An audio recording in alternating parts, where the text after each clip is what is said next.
My favorite Martin Luther King Jr. quote, "I have decided to stick with love.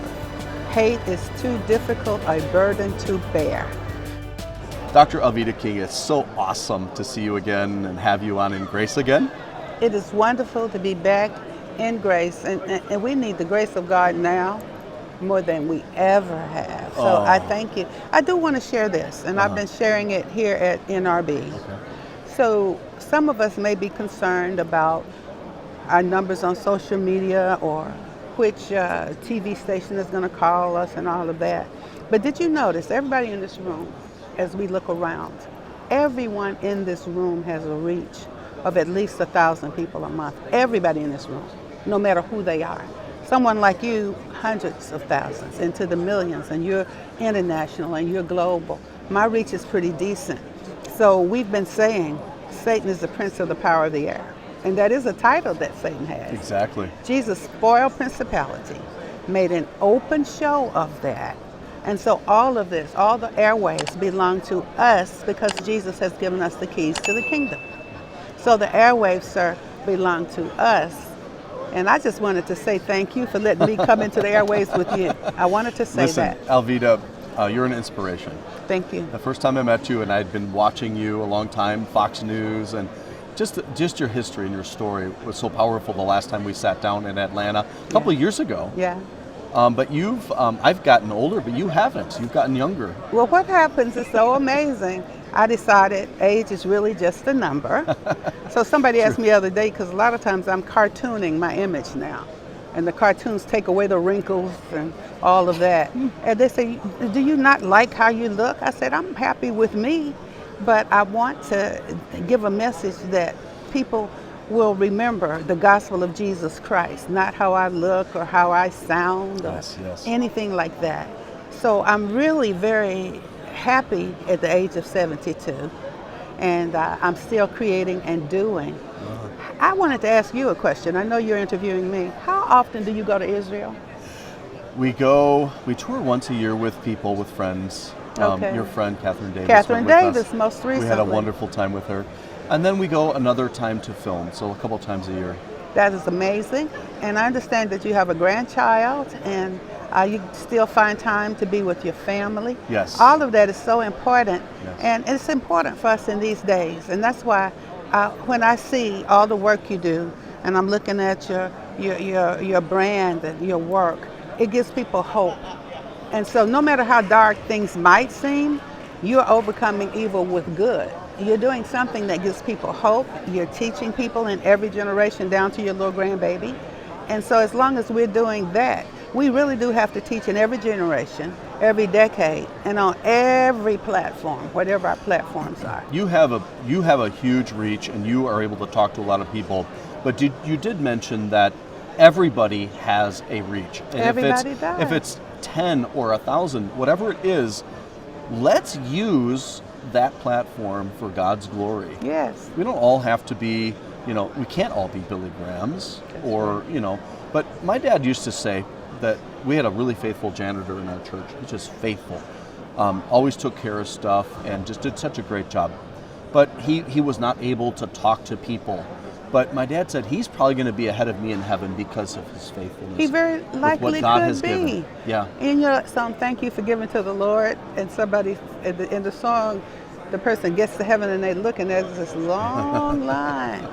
And so that's why we do what we do in our generation, in our decade, on our platforms. And it doesn't matter how old we are, how young we are, we're one blood and one race. That's right. So I remember there's your no book. different things, absolutely. We're not colorblind with Ginger Howard. That's right. It's that book. That's right. So, but it's always good to talk with you and to see the work that you're doing. I'm very excited about it. And you spoke at a breakfast here at NRB, and the way you presented that, I'm going to take that and keep that close to my heart when I'm speaking to members of the Jewish community. And I'll say, I'm so grateful to God for you. Through your covenant, I received the gift of Jesus Christ, and now He is my Lord and Savior.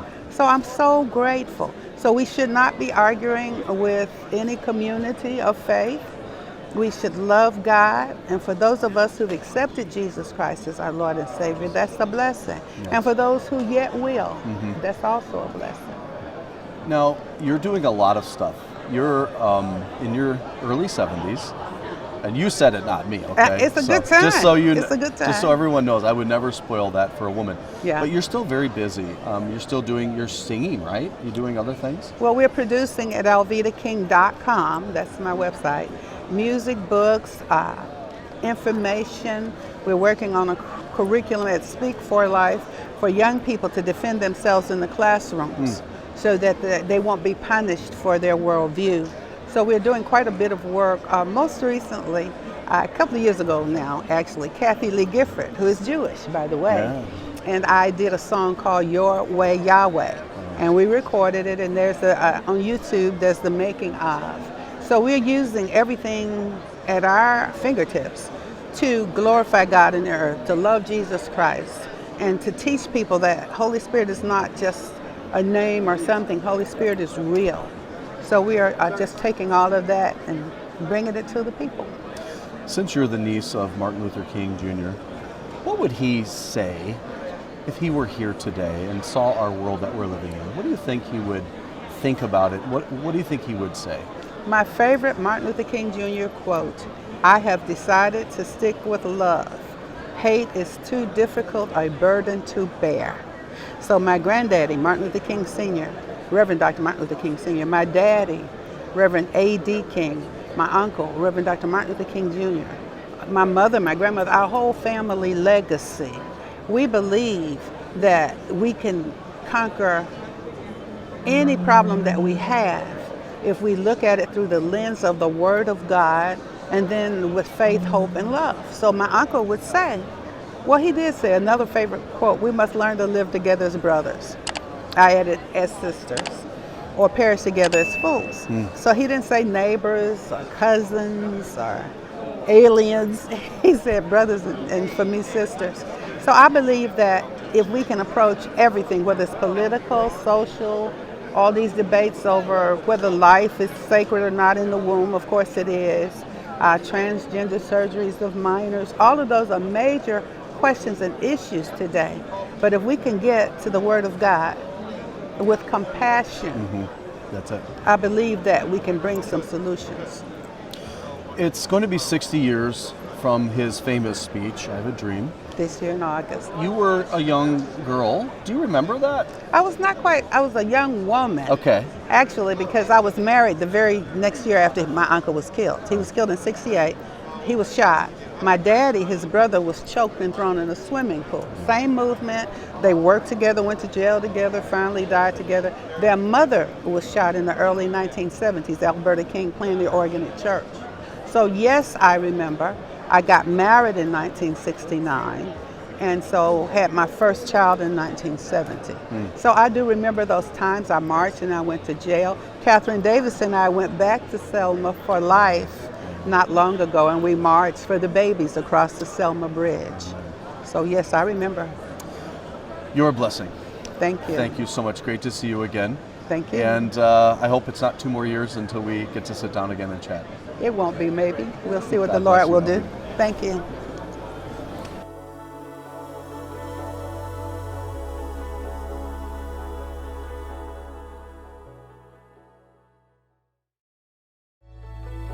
Hey, I hope you enjoyed our program on YouTube. We want to continue to provide you some great videos on God, the Bible, and how it all connects with our world. It would really help us if you would consider subscribing to the InGrace YouTube channel. We would also like to have you comment. We will try to read and respond to them. And we also need you to hit the notification button and like the InGrace episode that you just saw.